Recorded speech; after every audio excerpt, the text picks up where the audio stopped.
Greater Sandton and beyond. Get ready for the Sandton Times Hour with your host, Alexander. Ladies and gentlemen, everyone in between and beyond, welcome to the Sandton Times Hour with a very special edition looking at my trip to Italy this week. So we're looking at it this week, but the trip happened some time back. But we're looking at Italy this week, and as always, if you'd like to get in touch, you can do so by connecting on email. You can email editor@sandtontimes.co.za or connect on social media at Sandton Times, or visit the website www.sandtontimes.co.za and send through your questions, your comments, your feedback, your thoughts and input, especially on this edition, because I know you've got some hot tips, some hot ideas and questions, so please feel free to do that. And of course, also make sure that you subscribe to the Sandton Times Hour on any of the leading digital audio channels online. Pick one, subscribe, and make it part of your weekly audio digest. A very special welcome to everyone listening. If you're listening for the very first time, well, a very special welcome to you. And of course, if you're listening regularly in places like Johannesburg and Pretoria, somewhere in Gauteng, across South Africa, and of course, anywhere and everywhere else in the world, online or on air, wherever you are, I'm happy to report that all is well in Sandtonland. And Vincenzo joins me behind the mixing desk, but he's been particularly excited. I see you even wearing your Italian soccer shirt for this week's edition, which is, I suppose, very appropriate, because we are going to be talking about Italy this week. And I recently had a chance to visit Italy. If you haven't heard the interviews that I did in Venice, well, that's part of that trip. And then I managed to extend that trip a little bit to kind of explore a little bit of Italy. I mean, it's impossible to actually do it all in one go. As ambitious as one can be, it is slightly impossible, unless you move there for a couple of months or even years. I bumped into a lady in Rome who'd been there 15 times and still hadn't seen everything. So it's mostly northern Italy that I went out and explored. And I thought, well, let me share some of those experiences and bring you some impressions. So over the next hour, I encourage you to kick back, maybe pour yourself an Aperol Spritz, or maybe pour yourself an espresso if you want to be wide awake. Let's do some armchair traveling together. This time we're going to Italy. If it's been on your bucket list of places to go, well, hopefully this inspires you to take some action. And if you've been before, well, hopefully this takes you down memory lane and brings back some very, very fond memories of maybe some of the impressions and some of the experiences you've had whilst visiting this most beautiful country. So coming up in this week's show, we're heading to Venice, a mesmerizing labyrinth of canals, historic architecture, and rich cultural heritage. It's also the setting for many stories and many international movies. Then I'll take you on a tour of Verona, a very romantic city, which is also steeped in history and known for its stunning medieval architecture, charming piazzas, and also the legendary setting of Shakespeare's Romeo and Juliet. So stay tuned for that. Then we head off to Florence, a breathtaking Renaissance city renowned for its artistic masterpieces, also with stunning architecture, a rich cultural heritage, and it's often regarded as the birthplace of art and humanism.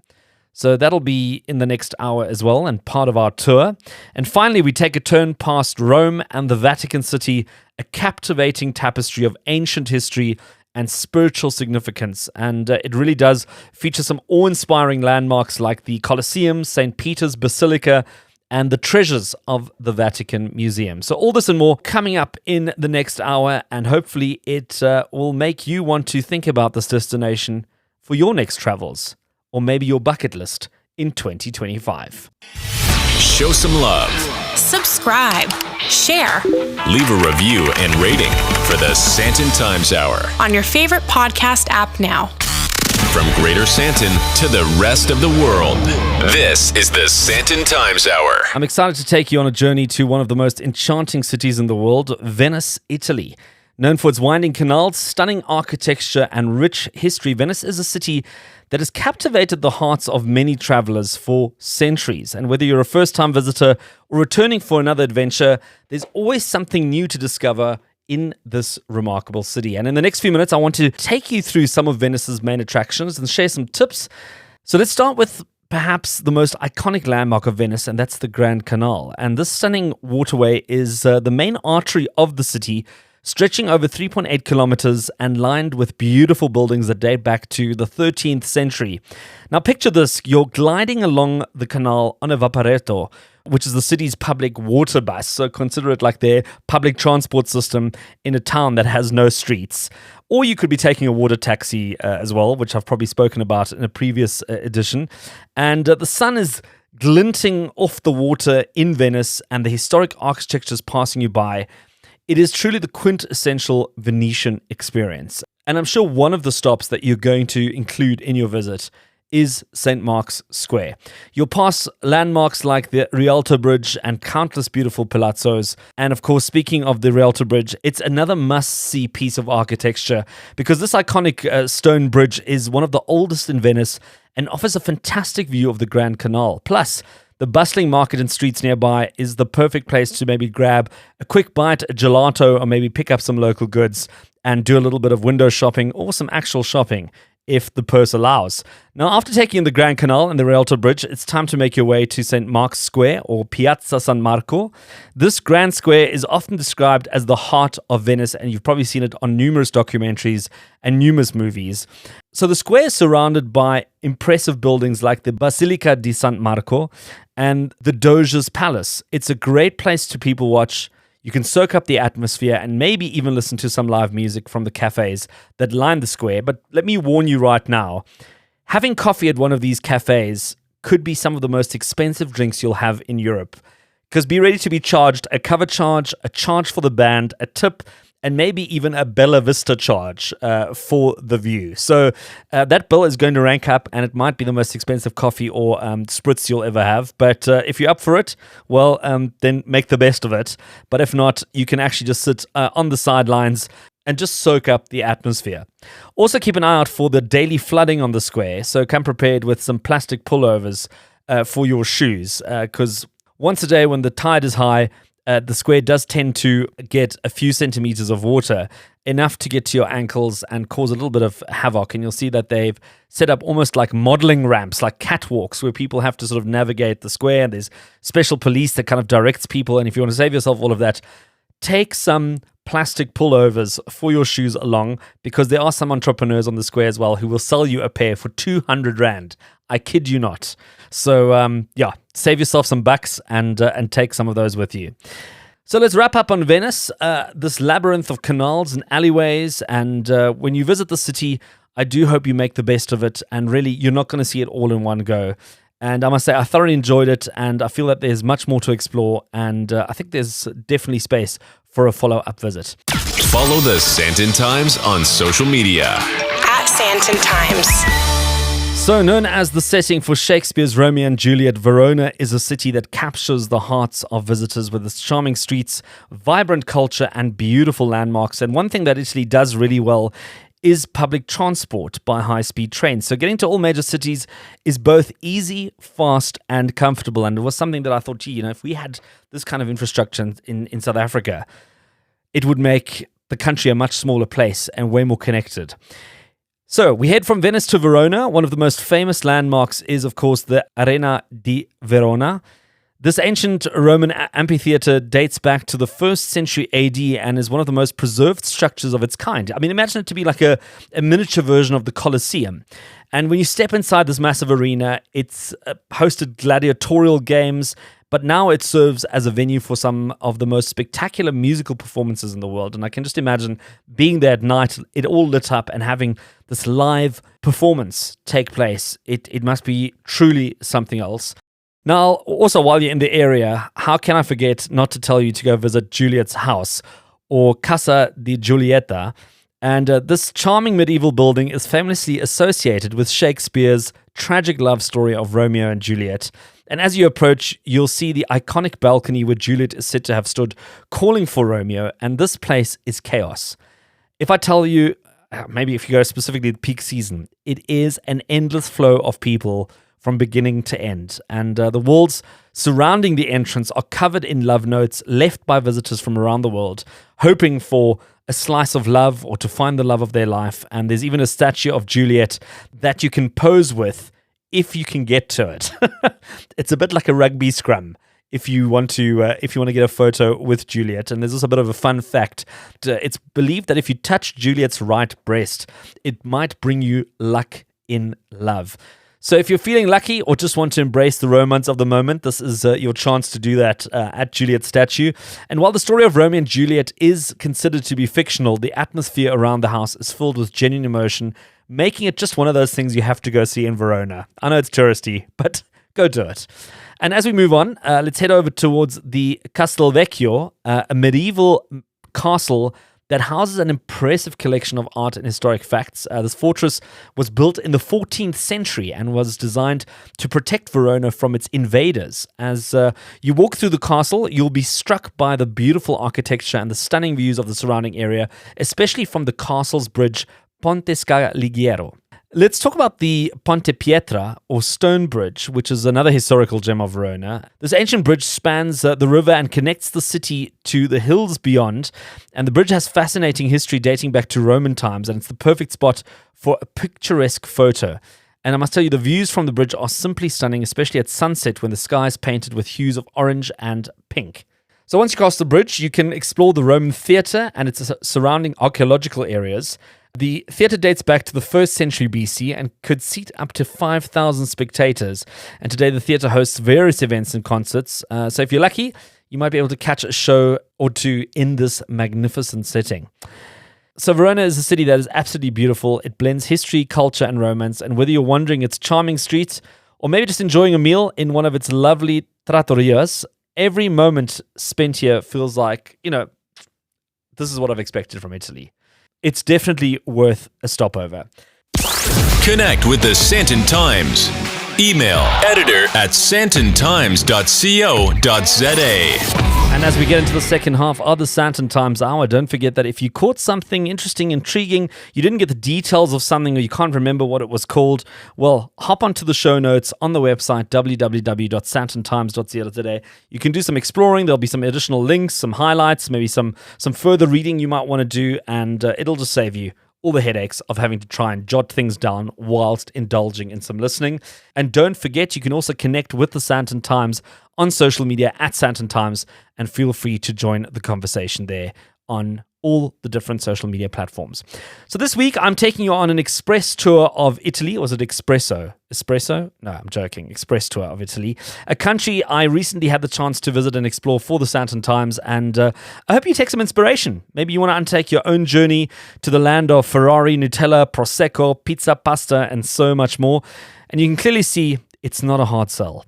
So before the break, we were in Verona, and we also had a quick stopover in Venice. And from there, we get on a train and we head to Firenze, or Florence, known for its incredible art, rich history, and stunning architecture. And it's a place that truly captures the essence of the Renaissance, and for me was just probably one of my favorite cities in Italy. So whether you're planning a visit or just dreaming of Italy, let's dive into some of the main attractions that make Florence a must-see destination. And let's begin our adventure at the heart of Florence with the iconic Florence Cathedral, or Il Duomo di Firenze. And this magnificent cathedral is impossible to miss. It is absolutely stunning. It has the most incredible dome that majestically rises above the city. And as you approach the cathedral, you'll be struck by the incredible detail of the facade, adorned with pink, white, and green marble. And to construct this, and to design this, and to build this must have been a labor of love, no cap. And here's a hot tip: get up early around 7 a.m. and head there before breakfast, ahead of the crowds, ahead of the street vendors, and you will get some of the most incredible photos you can imagine. The Duomo took over 140 years to complete, and construction began in 1296, and it was finished somewhere in 1436, I believe. And once you step inside, let me tell you, you'll be greeted by the grandeur of the interior, featuring beautiful frescoes, and the dome obviously includes the Last Judgment, which is a breathtaking sight and truly embodies the spirit of Florence. And if you are of the faith, or if you're not, I encourage you to try and see if you can attend a mass there, because it is just an experience bar none. And if you're feeling adventurous, you can also climb to the top of the dome and get a feel for the city from above. I believe it's something like 300 or 400 steps to get up there, so make sure you're fit or you're not struggling with any sort of walking issues, because it is going to be a bit of exercise. But you will get a unique perspective and also just a beautiful idea of the Tuscan surroundings, because Florence is the capital of Tuscany. And it's an incredible lay of the land if you can get a bird's eye view. As we head out of the Duomo, we head over to the Piazza della Signoria, the historic center of political life in Florence. And this lively square is surrounded by stunning architecture and is home to the Palazzo Vecchio, the town hall of Florence. And the facade of this medieval palace is a sight to behold, with its imposing tower standing tall above the square. And in front of the Palazzo Vecchio, you'll find a replica of Michelangelo's David. So the original David is actually in a museum, so it doesn't, get worn and torn by the weather, and also obviously vandalism, etc. So they've put a replica outside, but that's where it originally stood. And it's obviously a very popular spot. The original can obviously be found in the Academia Gallery, as mentioned, and it's not too far to walk there. But it's still impressive to see there's some incredible fountains and other statues in that space and in that area as well. So make sure you visit there. One of the hot tips for Italy is to make sure that you book your tickets in advance. So the lines can be very long, especially at peak season. You cannot believe how many people visit Italy. I think it's the 4th most visited country in the world. So the amount of people at peak tourist season is incredible. So if you want to make sure you can absorb all the history and experience everything, make sure that you come well prepared and well organized. After all the history appreciation, it's time to maybe indulge in something quite interesting. And one of the spots I actually came across was Gucci Giardino 25. So Gucci, the designer fashion label, has a bar and a restaurant in Florence, and you can stop past there, maybe just have a coffee, a tiramisu, maybe you can even have a cocktail. They have some signature cocktails, or you can stay and enjoy something to eat at this Gucci-styled restaurant and bar. Very upmarket, but you know what? When in Italy, why not? Indulge a little bit and try that out and take that in as an experience. And the lovely thing about some of these outdoor cafes and restaurants in Italy is that you can park off in any side street and people watch. If you enjoy people watching, you find a table outside, make sure you keep your stuff safe. We are in Italy, but there are many opportunistic pickpockets who take their chances. So make sure you don't leave stuff lying around. Vigilance is key, and you won't be disappointed. And just take in the atmosphere, soak in the atmosphere, watch some people, and you can literally spend hours doing that. Well, once you've had your fill of that, let's head over to the Ponte Vecchio, the oldest bridge in Florence and one of the most famous in the world. And the Ponte Vecchio is renowned for its unique architecture, and it also is lined with shops on either side of the bridge. And originally it was home to, I believe, butchers and fishmongers, and today it's filled with jewelry shops offering all kinds of gold and silver pieces. Well, let's shift gears and visit the Mercato Centrale, Florence's bustling central market. And this vibrant food market is a paradise for food lovers and a great place to experience the local culinary scene.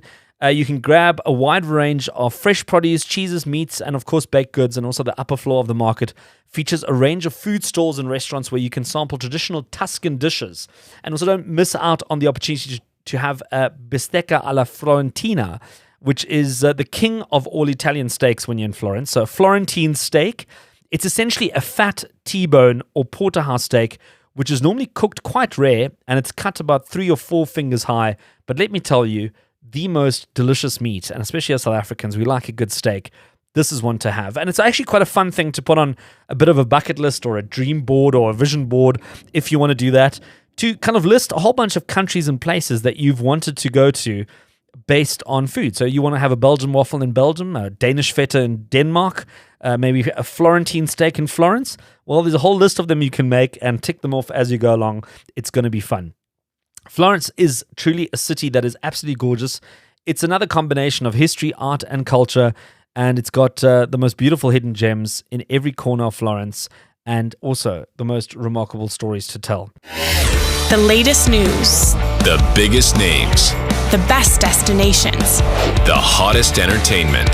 This is the Sandton Times Hour. Our exciting journey through Italy reaches a pinnacle in the stunning city of Rome and its spiritual counterpart, the Vatican City. And known as the Eternal City, Rome is rich in history, art, and culture, while the Vatican City is home to some of the world's most revered religious and artistic treasures. And so hang on to your virtual passport as we explore the must-see attractions in this iconic destination. And let's kick off things in the heart of Rome with the legendary Colosseum. And you've probably seen this in all kinds of pictures, on all kinds of screens. But it's an iconic structure that is perhaps the most recognizable symbol of Rome, and for a very good reason. Built between 70 and 80 AD, the Colosseum was the largest amphitheater of its time, and a lot of our modern soccer stadiums, rugby stadiums are very much modeled on what the Romans did with this particular structure, and it was capable of holding up to 80,000 spectators. So I suppose that's sort of a little bit smaller than F&B Stadium in Johannesburg, which is enormous. Picture this: crowds cheering as gladiators fought against each other and ferocious animals, and of course, some documents also claim that the Colosseum could be filled with water for ship battle recreation. So truly something incredible from an atmosphere perspective. And as you approach the Colosseum, you'll be struck by its absolute grandeur. It's a three-tiered structure with iconic arches. It stands as a testament to Roman engineering. And when you enter, you can explore the various levels from the arena floor to the underground chambers. And once again, make sure you book your ticket in advance because this place is just booming with people. It's just unbelievable. Even if you get up early, the queues start way early. And right next door to there, you'll find the Roman Forum, which is a stone's throw away. And the Forum was the beating heart of ancient Rome. It was a bustling center for public life, politics, and commerce. And as you wander through the ruins, you can almost feel the echoes of history around you. And make sure that you check out the Arch of Titus, a stunning triumphal arch, and of course also the Temple of Saturn, as well as the Basilica of Maxentius. These are all incredible structures that speak to the architectural brilliance of ancient Rome. And it's just more to take in than you can probably even digest. So after soaking up the historical significance of the Forum, head over to the most beautiful building in Rome, the Pantheon, which is an architectural masterpiece and not only a marvel to behold, but also it's just absolutely remarkable how well it is preserved. Originally, it was built as a temple for all the gods of ancient Rome, and the Pantheon was completed by Emperor Hadrian around 126 AD. It's got this massive dome that you can't miss as you walk in, with an oculus at the center, and it was the largest in the world for over 1,000 years. Just think about that. A building that was built thousands of years ago, still standing to this day in very good condition, being visited by millions of people on an annual basis. It is really something worth having a look at. You know, when you step inside, you just get an idea of the sheer scale and beauty of the space, and how everything is just so well put together. The exquisite marble floors, which I believe are still the originals. Well, once you look up at the dome, it's just incredible how you can see the natural light. I believe it also does rain into that, and somehow the way it's designed, they've managed to not let that erode the actual building. It's also the resting place, I believe, for artists like Raphael. And then once you've done the Pantheon, it's time to maybe have a bit of a bite to eat, and you'll find countless trattorias and pizzerias and places to eat in Rome. Hot tip: don't eat in any of the tourist areas. You're probably going to get served something that's been warmed up in a microwave and probably going to cost you a fortune, and you'll be paying servizio and all kinds of other things. So try and step outside of the usual streets and find the sort of side roads and smaller restaurants that are places that the locals eat, because you'll probably get a much better meal for a much better price and a much better experience. So one place that stood out, because it's not far from the Trevi Fountains, I was a little bit surprised that it was as good as it was, and it had the most incredible offering. I'll put the details of the restaurant up on the website, but it served up the most fantastic Roman dishes, including carbonara, which is a pasta dish made with fatty cured pork, hard cheese, eggs, salt, and pepper. Very simple, but absolutely exquisite. Went back there twice. I would have gone back 3 times, but they actually closed on the one day, so you couldn't go back. They do the most fantastic food, well priced, no additional charges, very friendly staff, and you don't feel like you're being taken as a tourist. And also very generous. They brought us some limoncello to finish off the meal, and I thought, well, that was a nice little gesture. So go check that out. And you can't leave Rome without visiting the Vatican City, which is an independent city-state. It's home to the most renowned religious and artistic artifacts in the world, and also, of course, home to the Catholic Church. So one of the places you're going to visit when you go to the Vatican City is the awe-inspiring St. Peter's Basilica. And this architectural wonder is the largest basilica in the world, but also a masterpiece of Renaissance art and architecture.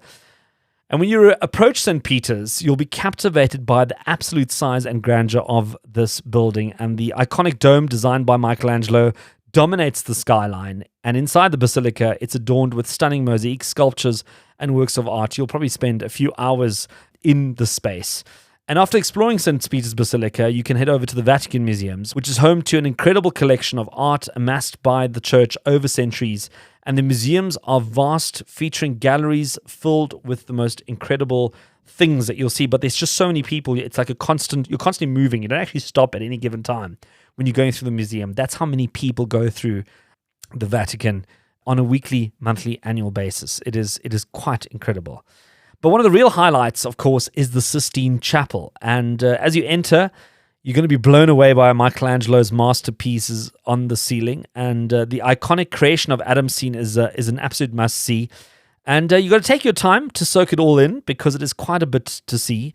And it's a once-in-a-lifetime experience. If you get to do it more than once, I think you are blessed. And I also had the very rare privilege of exiting the museum through the Scala Regia, which is a flight of steps in the Vatican City and is part of the formal entrance to the Vatican used by the Pope.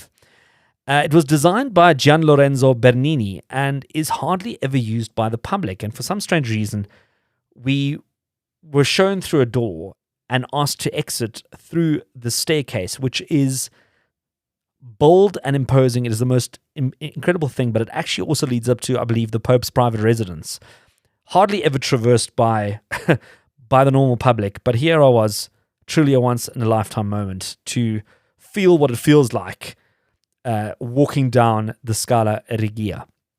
Well, let's wander back out of the Vatican City and to the magnificent Trevi Fountain that I mentioned earlier on. And it's also one of those must-see things you have to do. And once again, if you can get there super early in the morning, great. Even late at night, but during the day, it is a bun fight.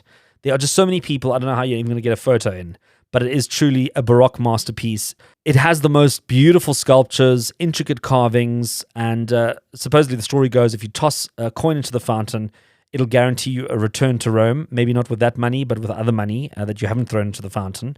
But it's a fun tradition, and you can maybe even try and get a quick photo in there if you go at the right time. Rome has got so much to see and do. I think I could probably spend another hour talking just about Rome, but I'm not going to go do that because we are running out of time incredibly fast. But I hope this episode has inspired you to visit the captivating sights of Rome and the Vatican City.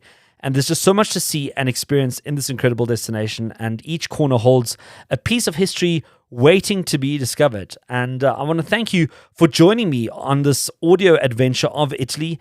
And I know there's just so much to see and do. There's stuff I've probably left out. So I welcome you to share your tips and sites to be seen online. Do it whenever you've got a moment, and it'd be great to hear from you. If you've got some great tips, we'll probably share it with the community as well, and people would love to probably hear what other things there are to see that we haven't covered in this hour.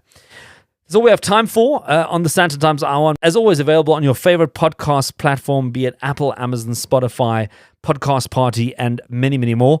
If you want to get in touch, you can email editor@sandtontimes.co.za or connect on social media @SandtonTimes, or visit the website www.sandtontimes.co.za and feel free to send through your questions, your comments, or your feedback.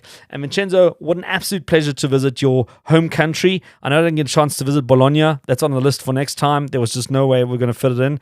But what a walk down memory lane for you probably. And thanks for all the tips in advance. And of course, thank you to everyone on the team who makes sure that we do this even when we're traveling. And it's time to say arrivederci. Thank you for listening. And God willing, we'll do it all again next week.